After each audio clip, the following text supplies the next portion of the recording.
Hello friends, welcome to मेरी kitchen. मैं हूं नेहा। आज मैं बना रही हूँ लाल साग की भाजी। अगेन ये मेरी रेसिपी वेट लॉस के लिए है। आप इसे आराम से बनाकर डिनर, लंच या ब्रेकफास्ट में खा सकते हैं। लाल साग बहुत ही अच्छा सोर्स है। इसमें बहुत ही फाइबर होते हैं और ये हमारे बॉडी में जो कोलेस्ट्रॉल होता है उसे कम करने में हेल्प करता है। इसमें विटामिन सी, विटामिन ए के साथ साथ आयरन और बहुत सारे मिनरल पाए जाते हैं जो हमारे बॉडी के लिए बहुत ही अच्छे हैं। तो आइए देखते हैं इसे कैसे बनाते हैं।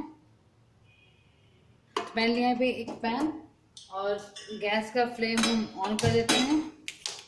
डाल देंगे इसमें हम एक बड़ा कप पानी। साथ में डाल देंगे इसमें हम 6 7 कलियां लहसुन की, से मैंने बारीक कट कर लिया है, और एक बारीक कटा हुआ प्याज। साथ में डाल देंगे इसमें हम ये एक बारीक कटा हुआ टमाटर, और इसे हम ढककर एक उबाल आने देंगे। तो ये अच्छे से उबल रहा है। इसे इस पे हम डाल देंगे इसमें थोड़ी सी हल्दी पाउडर। साथ ही डाल देंगे इसमें हम नमक। नमक का थोड़ा ध्यान रखें क्योंकि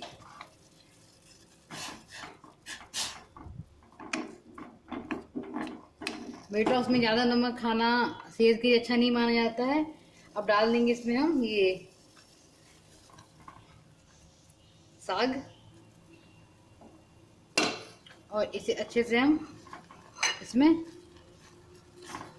डुबा देते हैं, और इसे हम ढककर पत्ते को पकने तक पकाएंगे। करीब से पकाने में 4 से 5 मिनट का समय लग जाता है। तो 5 मिनट हो चुके हैं। हम हटाते हैं सैलेड, और इसे थोड़ा सा हम हल्का सा मैश कर देते हैं ताकि जो प्याज टमाटर है वो साग के साथ अच्छे से मिक्स हो जाए।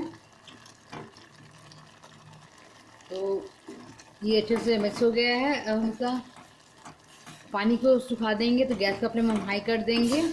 आप इसे ऐसे भी खा सकते हैं, बट इसका पानी जब सूख जाता है तो ये बहुत ही टेस्ट लगता है खाने में। तो हम इसका पानी सुखा देते हैं। इसका पानी सूख चुका है। डाल देंगे यहाँ पे हम पेपर पाउडर, और इसे हम मिक्स कर लेते हैं।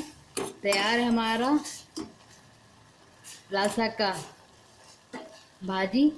आप मेरी रेसिपी जरूर ट्राई कीजिएगा। आई होप आप लोग को मेरी रेसिपी पसंद आए। तो मिलते हैं नेक्स्ट टाइम नई रेसिपी के साथ।